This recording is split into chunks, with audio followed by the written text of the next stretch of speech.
श्री गुरुदेव नमः। आदि गुरु नमः, जुगाद गुरु नमः, सतगुरु नमः, श्री गुरुदेव नमः।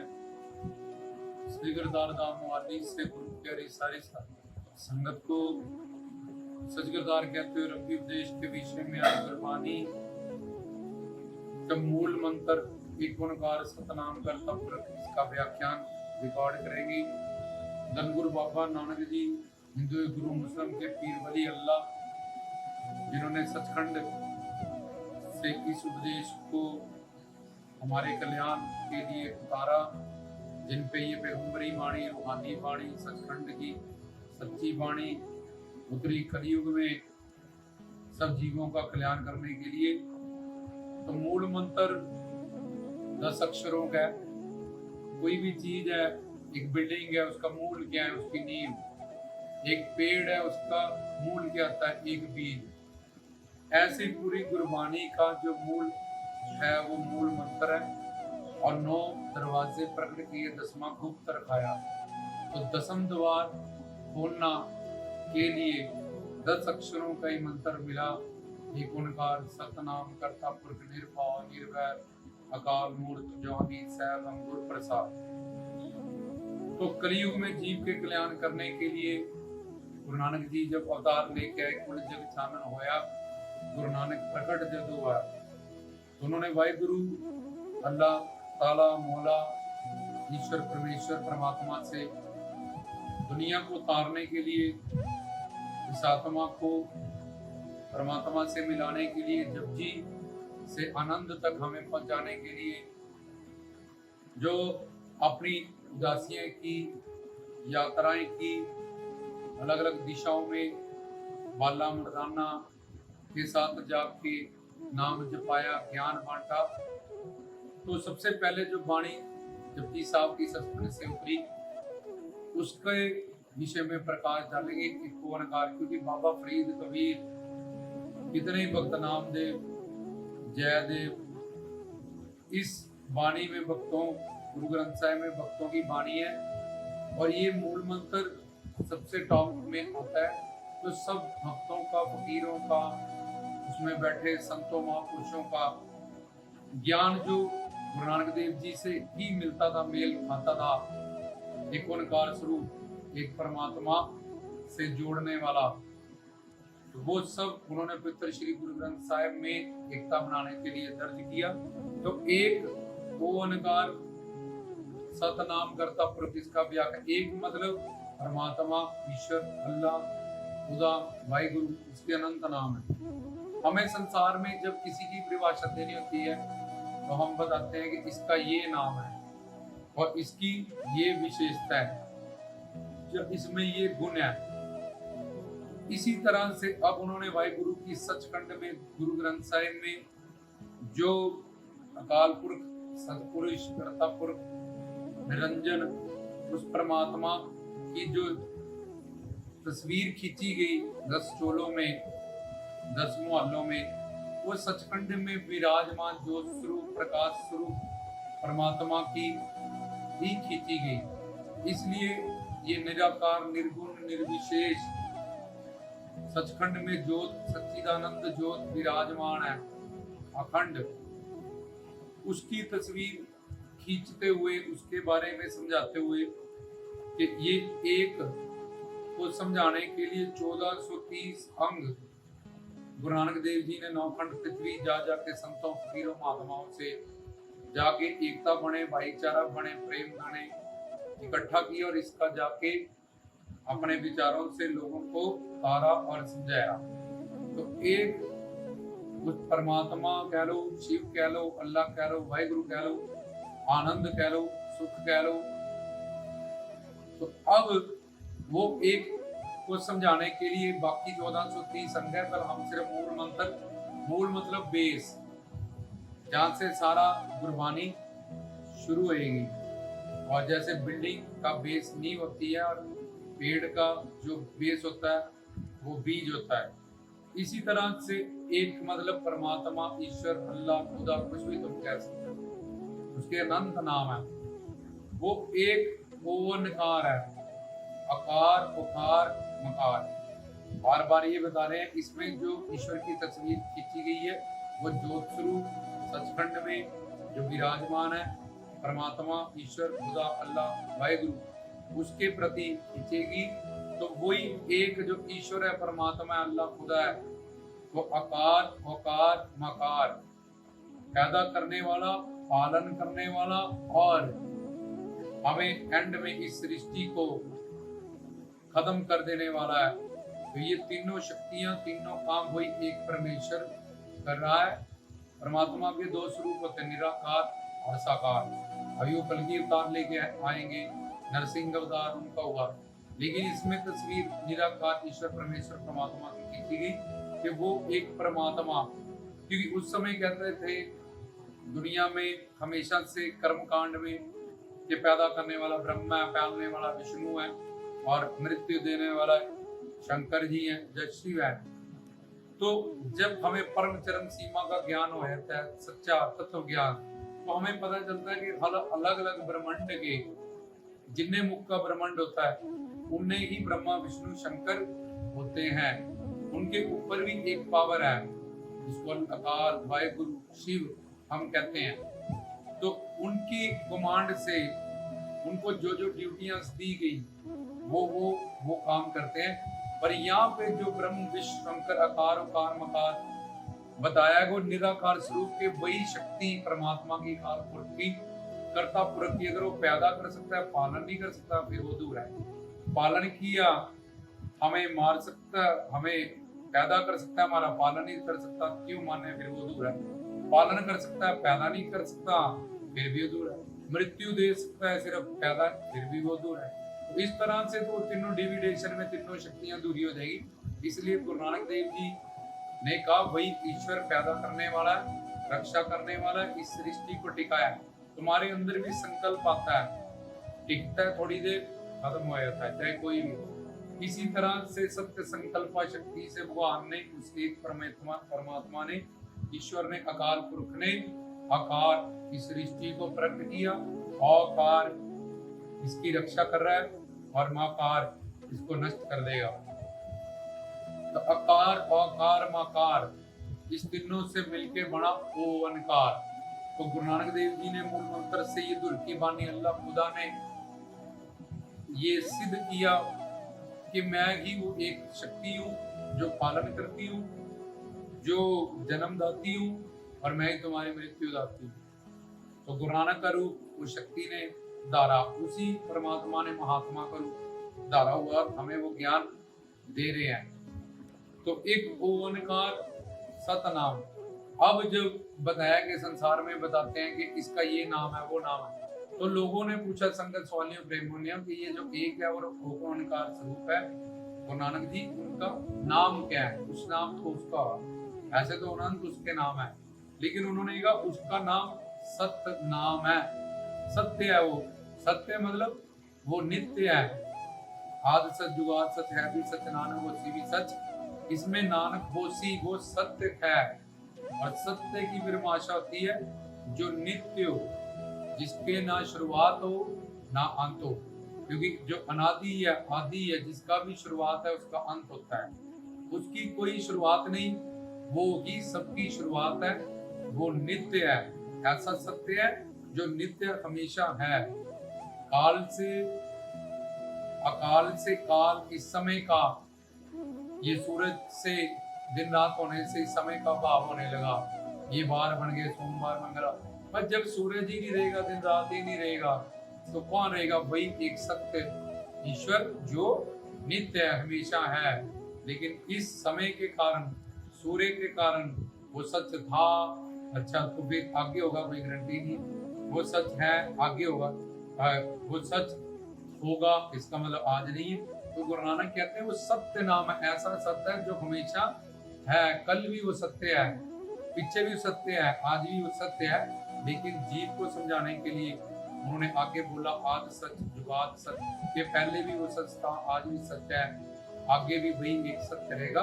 तो ऐसी पर्सनालिटी ईश्वर परमात्मा का नाम सत्य है। सत्य मतलब जो नित्य है, और नित्य मतलब जो माबूद है। जैसे हम कहते हैं ला इलाहा इल्लल्लाह, इसका मतलब भी यही होता है कि ईश्वर माबूद है और वो सत्य है और नित्य है।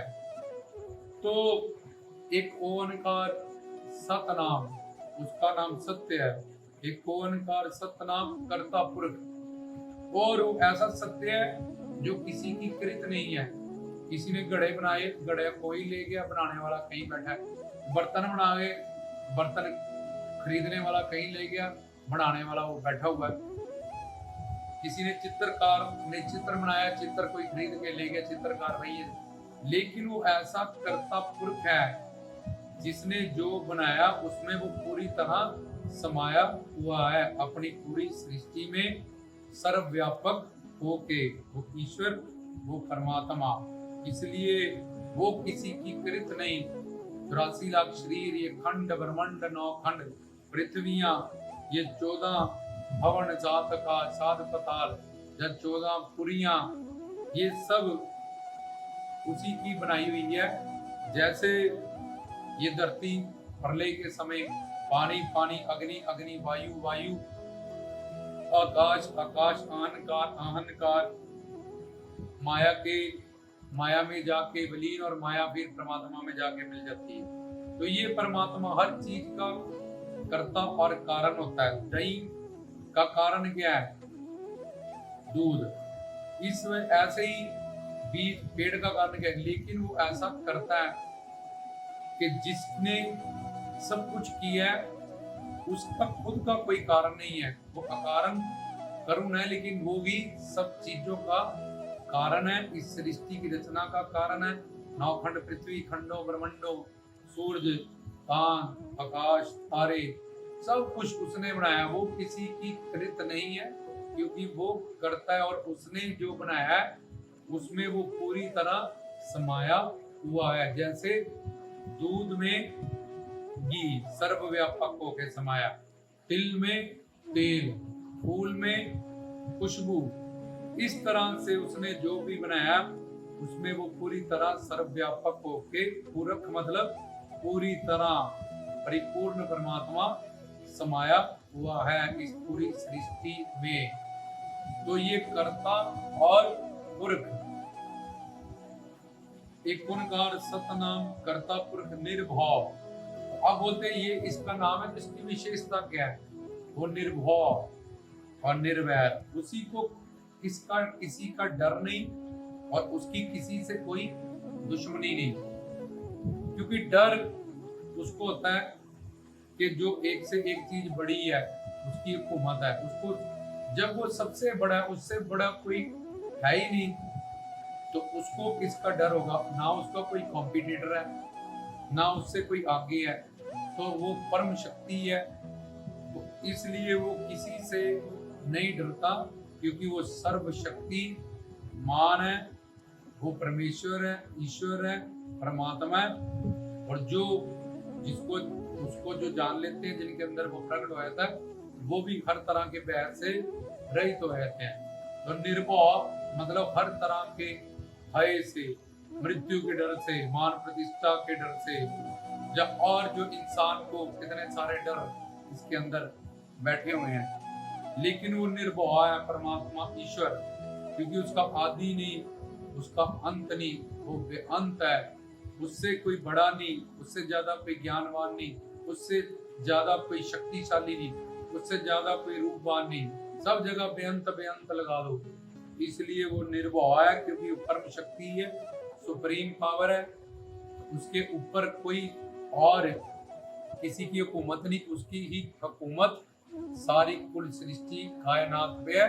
इसलिए वो निर्भय है और निर्वैर, और वो किसी का दुश्मन नहीं, उसको किसी से, जैसे हमारे 2 कॉम्पिटिटर हो जाते हैं करियाने के काम में या किसी और मनियारी के काम में, कि उसकी दुकान ज्यादा, इसकी पिक्चर ज्यादा चल रही है, पर उसको किसी से कोई वैर नहीं, क्योंकि उसका कोई कॉम्पिटिटर नहीं। और दूसरा, जो लोग उसको पाने के लिए जीव हत्या करते हैं, बलियां लगाते हैं, तो वो निर्वैर है। जैसे एक माँ की 3 संतानें हैं, तो कोई माँ एक संतान से दूसरी संतान का कत्ल नहीं करवाता।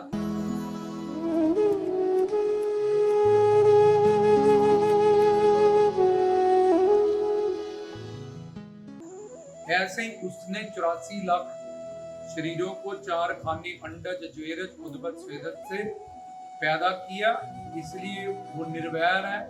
उसकी किसी से कोई दुश्मनी नहीं कि इसने इसको कुत्ता बना दिया और इसको इतना दंड दे दिया, इसको बीमारी दे दी, इसको दुख दे दिया, जब इसको इससे हत्या करवाए, इसको उससे मरवाए। तो वो निर्वैर है, उसमें निर्वैर भावना के हम सारे ही उसकी अंश स्वरूप आत्माएं, 84 लाख के 84 लाख शरीर उसी एक ईश्वर के पैदा। उसको कुत्ता बकरा ये सब जो हम बनिया लगा देते हैं धर्म, वो भी उतने ही प्यारे हैं जितना उसको मनुष्य प्यारा है। तो हम उसकी संतान है, हम भी कुत्ते बिल्ले बंदर सुअर ये सब हमारे ही माँ बाप भाई बहन 84 लाख के बिगड़े हुए हैं, बिछड़े हुए हैं, और हम भी उसी में से कीड़ा लगा के आए हैं। इसलिए आगे जपजी साहब में भी उन्होंने सिद्ध किया है, असंख्य गलबड़ हत्या कमाए कि बलि लगाना, गलबड़ हत्या कमाना, मुर्गों को, बकरों को, देवी देवताओं, पीरों पैगंबरों, धर्म के नाम पे मारना, बलि देना पाप है, असंख्य निंदक पाप कर जाए, ये सिद्ध किया उन्होंने आगे। पर निर्वैर कि उसका वैर किसी से नहीं, उसको सब प्यारे है। कोई अपने कर्मों से, प्रारब्ध से, कोई सदाचारी, कोई दुराचारी हो गया, पर सबके अंदर वो परमात्मा की ज्योत अंशात्मा ही विराजमान है। वो किसी से वैर नहीं रखता, वो समदर्शी है। वो जो हमने कर्म किया है उसी का फल हमारी झोली में वो डाल देता है। वो उसमें प्लस और माइनस नहीं करता। वो एक शक्ति है गावे कुतान जो हमारे कर्म को फल में परिवर्तन करती है। कर्म करने में हम स्वतंत्र हैं, फल भोगने में हम स्वतंत्र हैं। हमें वो फल खाना ही रहेगा। कर्मों आपको अपनी के नेड़े के दूर। इसलिए कोई उसको कहे मेरा टाइम खराब है, मेरे साथ भगवान ने बड़ा बुरा किया, मुझे तो बड़ा दुख मिला, मेरी तो किस्मत खराब है, तो वैसे किसी का बैरी नहीं कि किसी की किस्मत में कुछ लिख दे, किसी में कुछ लिख दे, किसी को बंदर सुअर बना दे, किसी को मनुष्य बना दे, किसी को अमीर बना दे, किसी को गरीब बना दे, किसी का कत्ल किसी से करवा दे।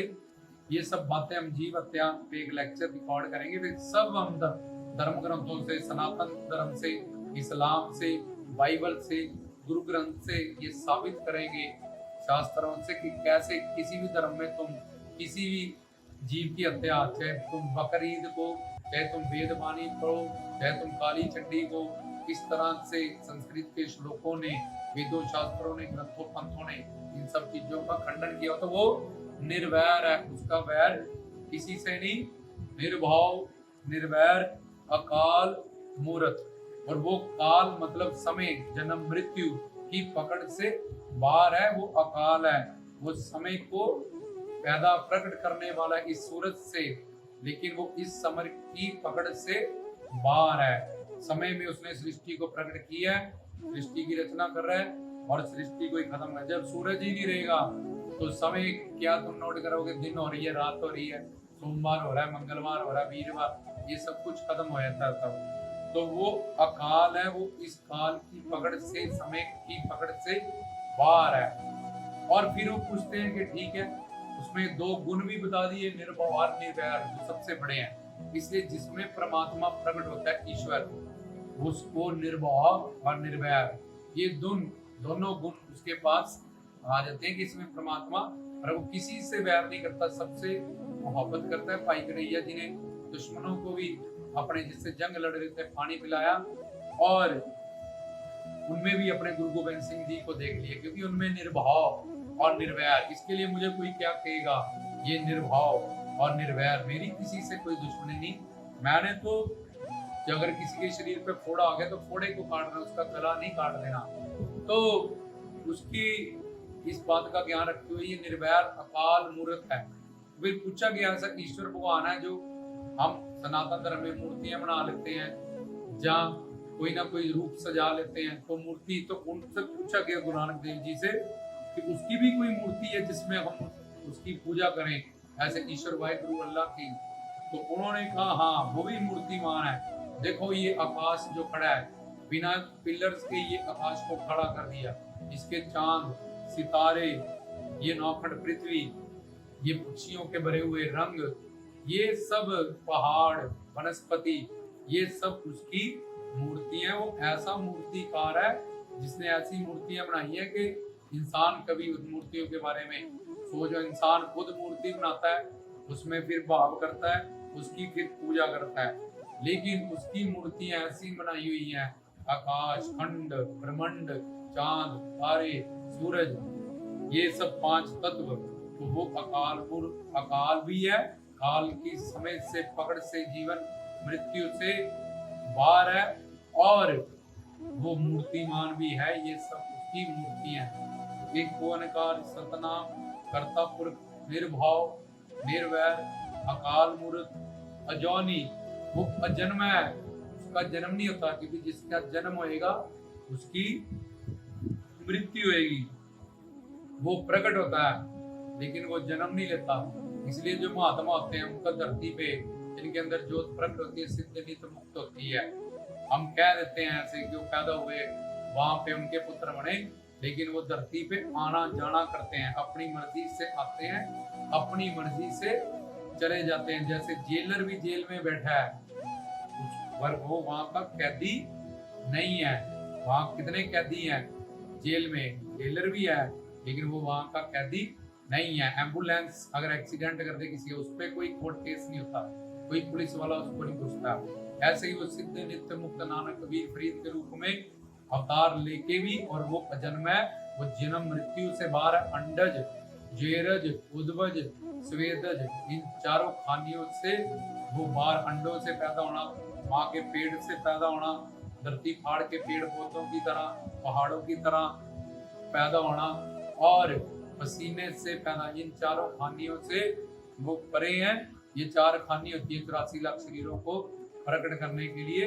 अजौनी, वो अजन्म है इसलिए उसका जन्म नहीं, इसलिए उसकी मृत्यु नहीं। तो ये हो गया एक ओंकार सतनाम कर्ता पुरख निर्भाव निर्वैर अकाल मूर्त अजौनी स्वयं, लाखों करोड़ों अरबों खरबों सूरजों का जैसे प्रकाश है, वैसे वो इतने उससे भी अनंत बेअंत गुणा प्रकाश स्वरूप है उसका। और वो ऐसा प्रकाश है जैसे सूरज के पास जाओगे तो तुम्हें वो जला देगा, उसमें तपश, उसमें अग्नि, हीट है उसमें। लेकिन अगर तुम उस प्रकाश उस आनंद के पास जाओगे तुम्हें शांति सुकून आनंद मस्ती मिलेगी।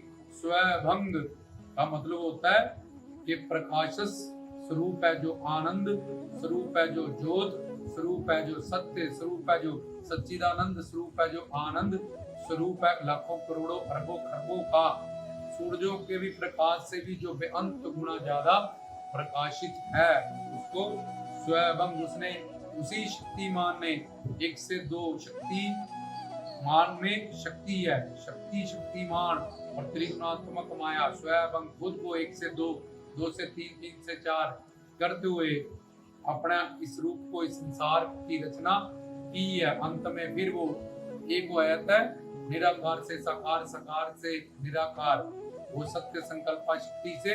मतलब मेन जो स्वयं का मतलब है वो है कि अनंत गुणा प्रकाशित, और ऐसा प्रकाश जो हमारी रूह को आनंद दे, मस्ती दे, शांति दे, सुकून दे। एक ओंकार सतनाम कर्ता पुरख निर्भाव निर्वैर अकाल मूर्त जवानी स्वयं गुरु प्रसाद। गु मतलब अंधकार, रू मतलब प्रकाश, गु मतलब अज्ञान, रू मतलब गु मतलब अज्ञान और रू मतलब ज्ञान। जो इस अंधकार में डूबे हुए जीव को काम क्रोध लोभ अहंकार मोह ममता में 84 लाख के बंधन में, नरक की सजाओं में, यमदूतों की सजाओं में, माँ के पेड़ में उल्टा लटकने से, इन सब चीजों को गु कहते हैं, गु। और रू मतलब इस सब से बाहर निकालने वाला कोई इनलाइटेंड महापुरुष, वो परमात्मा ईश्वर संत महात्मा। तो गुरु प्रसाद, ऐसे किसी गुरु की प्रसाद कृपा से हमें उसी एक ईश्वर परमेश्वर की प्राप्ति होती है। तो एक ओंकार, उसका नाम बताया सतनाम, उसकी विशेषता बताई निर्भाव निर्वैर, दो सबसे बड़े जो गुण बताएगी। फिर अजौनी कि वो अजन्म है, जन्म मरण से वो परे है, और स्वयं अनंत बेअंत गुना वो प्रकाशित है, अनंत स्वरूप है, शब्द स्वरूप है, ज्ञान स्वरूप है, समर्थ है, परिपूर्ण है, सबना गला समर्थ है। ये सारे आगे वाणी ने, पर ये अब एक ओंकार कौन है, यही एक सतनाम कौन है, वही एक। तो इसी एक को समझाने के लिए 1430 अंग के पवित्र श्री गुरु ग्रंथ साहब की वाणियों से, संतों पीरों की वाणियों से प्यार हुआ, जिसमें एकता का, प्रेम का, अमन का, शांति का, और सेकुलर ग्रंथ है ये। जो बोले सोने, जो भी बोले उसको निहाल कहता। जो जात पात वर्ण धर्म इन सब से चक्र चिन्ह और वर्ण जात रूप रंगना रेख वेग, तो उससे हमें आज मूल मंत्र जो बेस है उसके बारे में, ये मूल मंत्र का पूर्ण ज्ञान नहीं है, लेकिन इतने शॉर्ट इंटरवल में हम जो भी बात समझा सकते थे वो हमने समझाई है। इन डिटेल रब्बी विचार कीर्तनों में इसको समझाया जाएगा।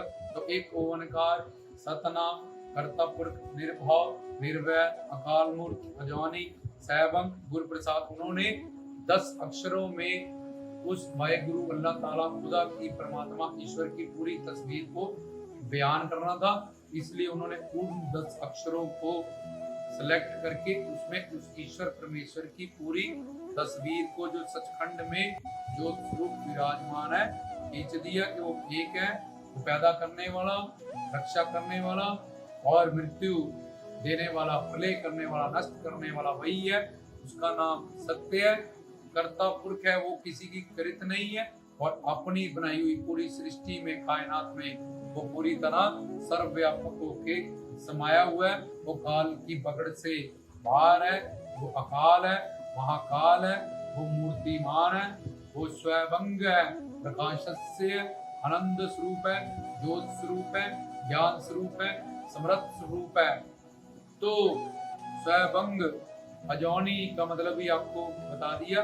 और ऐसे उस ईश्वर परमेश्वर की जो प्राप्ति है, गुरु की प्रसाद कृपा से जो ज्ञान मिलेगा, क्योंकि अपनी मन बुद्धि में, मानव बुद्धि में 4 दोष और 3 गुण होते हैं, जिसके कारण पवित्र श्री गुरु ग्रंथ साहब में अक्षर कुछ है और भाव कुछ है, शब्द कुछ है। सोचे ही सोचना होगी, ये सोचे लखवार। तो सोच का मतलब तीर्थ करना, और हम सोचेंगे कि वाणी कह रही है कि सोचने से कुछ नहीं होगा, सोचे ही सोचना, लेकिन सोच अरबी भाषा का शब्द है। बाबा फरीद की वाणी से ये सोच शब्द आया। तो सोच का मतलब तीर्थ करना, जाके बाहर गंगा स्नान करना, हरिद्वार जाके तीर्थों में जाके, तो इससे कुछ नहीं होगा। यहीं पे वो उसने खंडन कर दिया। तो शब्द कुछ है, व्याख्या कुछ है, कहीं शब्द गुरु जेला, कहीं पवन गुरु लिखा है, कहीं गुरुमुख नादम गुरुमुख वेदम में लिखा है, कहीं 6 शास्त्र 6 गुरु लिखा है। इसीलिए उन्होंने कहा एक ओंकार सदगुरु प्रसाद, गुरु की प्रसाद कृपा से ही ये ज्ञान पाया जा सकता है। किसी संत धर्म ज्ञानी आपो निरंकारा, जो इस निरंकार का स्वरूप हो, ब्रह्म ज्ञानी को खोजे महेश्वर, ब्रह्म ज्ञानी आपो परमेश्वर, या ऐसा गुरुमुख, गुरुमुख नादम गुरुमुख वेदम, जिसको सब वेद शास्त्रों ग्रंथों पंथों का, शब्द गुरु का ज्ञान हो, और प्रैक्टिकली उस ज्योत वो सचखंड से, सतलोक से आया हो, जहाँ साधना करके, समर्पण करके उसी परमात्मा का स्वरूप हो चुका हो, तो हम उसको बाहर की वेशभूषा से नहीं जज कर सकते। नानक देहा कोई ना बुझाई, जे तिस गुण कोई करे। यू अंदर से महापुरुष और अंदर से वो महात्मा है। गुरु हरकृष्ण जी में भी वही ज्योत है जो गुरु नानक जी में है। गुरु गोविंद सिंह जी में भी वो जवानी रूप है, हरगोविंद सिंह ये भी जवानी रूप है। हरकृष्ण जी 5 साल के रूप है। फिर रामदास जी, गुरु तेग बहादुर जी, अमरदास जी, ये थोड़े वृद्ध अवस्था में जाके उसी गद्दी पे विराजमान हुए। तो वो ईश्वर जिस पे भी कृपा करे, रहम करे, उसको ये ज्ञान दे। तो गुरु की प्रसाद, संता महात्मा की, ईश्वर ब्रह्म ज्ञानियों की, सत्पुरुषों की कृपा से ही, मित्र श्री गुरु ग्रंथ साहिब की कृपा से ही, सचखंड में विराजमान गुरु की कृपा से ही, प्रकाशत से सच्चिदानंद स्वरूप, सबना गला समर्थ, सर्वेश्वर सर्वंतर्यामी, सर्वज्ञ सर्वज्ञाता, उस ईश्वर परमेश्वर की कृपा से ही हमें ये सब ज्ञान प्राप्त होगा। तो रामदास की तरफ से गुरु प्यारी सारी साध संगत को सच करवा।